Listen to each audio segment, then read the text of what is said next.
नमस्कार मैत्रिणींनो, कशा आहात? चला तर मी आज आंबट गोड तिखट असं वरण बनवणार आहे. आणि हे वरण मी नेहमी बनवत असते. मला वाटलं की चला तुमच्यासोबतून शेअर करावं.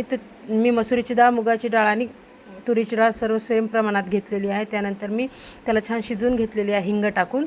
आणि कढईमध्ये लसूण अद्रकची पेस्ट टाकलेली, जिरा मोहरी टाकलेली, कांदा आणि हिरव्या मिरच्या टाकल्या 2-3 आणि त्यानंतर कढीपत्ता टाकलेला आहे. त्यानंतर चिंचाचं थोडंसं चिंच भिजून टाकलेलं आहे. त्यानंतर त्याला छान परतून घेणार आहे. चिंचाचं पाणी तेलामध्येच टाकायचं, अजून छान टेस्ट येते.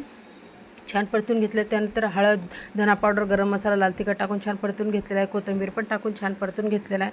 त्यानंतर आपण त्याच्यामध्ये ती शिजलेली डाळ ओतणार आहोत. आणि तुम्हाला जर अजून पाणी पाहिजे असेल तर गरम पाणी करून टाका, खूप टेस्टी लागते. आणि त्यानंतर लास्टला कस्तुरी मेथी आणि थोडीशी कोथिंबीर टाकून छान शिजू देणार आहोत. तर ही वरण भातासोबत खूप छान लागते. गरम गरम भात आणि वरण खाऊन बघा, खूप टेस्टी लागते. नक्की बनवा, आवडला